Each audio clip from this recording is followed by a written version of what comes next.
Iyo umaze gukura ugera igihe cyo gushinga urugo. Ni ukuvuga ngo iyo ugiye gushinga urugo rero uhura n'umuntu mugiye guhuza imico kandi itandukanye. Hari uko aba yarakuze, hari uko nawe uba warakuze, hari imico uba ufite, hari iyo aba afite, yose iba igiye guhura. Ni ukuvuga ngo rero yaba myiza cyangwa mibi yose muba mugomba kuyihuza. Uyu munsi rero nakuzaniye ibintu uzakora kugira ngo ugire urugo rwiza. Mu kwifashisha ibyo bintu rero kugira ngo mbikubwire, nifashisha igitabo cy'umuhanga mu bijyanye n'imibanire y'ingo witwa Emery Nagoski. Mu gitabo cye yanditse cyitwa Come As You Are, yaranditse ngo ikintu cya mbere uzakora, muzirinde kurakarira mwese ngo murakare icyarimwe. Kwa kundi mugira ibyo mupfa ugasanga umwe agiye hariya yarakaye undi yarakaye, ibyo bintu ni kirazira. Hari abantu barakara cyane bakagera ku rwego rukabije, ariko niba wowe ushobora kurakara ugashobora no kwigarura, uzabikore, ntuzatume mwese murakarira icyarimwe. Icya kabiri ngo ntimugatonganye mu majwi maremare ngo usange murasakuza, umwe arabwira undi nabi undi arabwira undi nabi, nyine mwashyize hejuru. Ubundi ikintu mwagakwiye gukora mwese muvugira hejuru icyarimwe, mwakabaye mubikora mutabaza musaba nk'ubufasha, muhiriye mu nzu cyangwa se muratewe n'abanzi. Icyo gihe nicyo gihe ngo mukwiye kuvugira icyarimwe kandi mushize hejuru. Ariko igihe cyose bitari icyo kibazo cyabaye, ngo ntimuzigere mwese mwasamirana. Gatatu, niba mugize icyo mupfa hagati yanyu, ukabona murakiganira, ukabona ntigihura, ukabona umwe arashaka kuvuga ubigende gutya gutya, ako kanya mugiye muri gupfa icyo kintu, ngo wowe mugabo urasabwa kugira ngo ureke umugore ase nk'aho ari utsinze nyine uwo munsi, umuharire muri make, hanyuma uzategure umwanya mwiza ubona ari muri mood nziza, wongere ugarure cya kintu.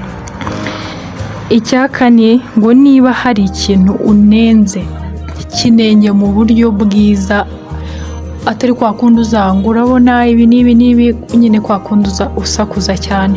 Niba yakoze ikintu kitagushimishije, kimubwira ariko mu buryo bwiza, hatarimo nyine kubona harimo uburakari bwinshi.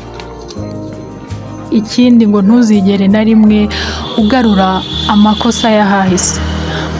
Buri wese agira ahahise tuhigiramo, amakosa menshi aba yarabayemo akenshi arigisha, ariko ngo ni bibi cyane kugarura ahahise kuko haba hararangiye, bityo rero muba mugomba kuba aho muri uwo munsi, ibyahahise mukabyibagirwa.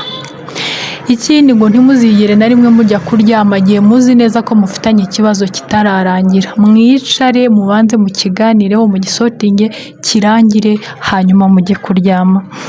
Ikindi ngo ujye ugira buri munsi nibura ujye ugira ijambo rimwe ubwira umukunzi wawe cyangwa se umugore wawe cyangwa umugabo wawe, cyangwa komplima, kwa kundi umuntu yambara neza ukamubwira ati wawe wambaye neza, urasa neza, wogoshwe neza, utuntu nk'utwo nyine ngo mutubwirane.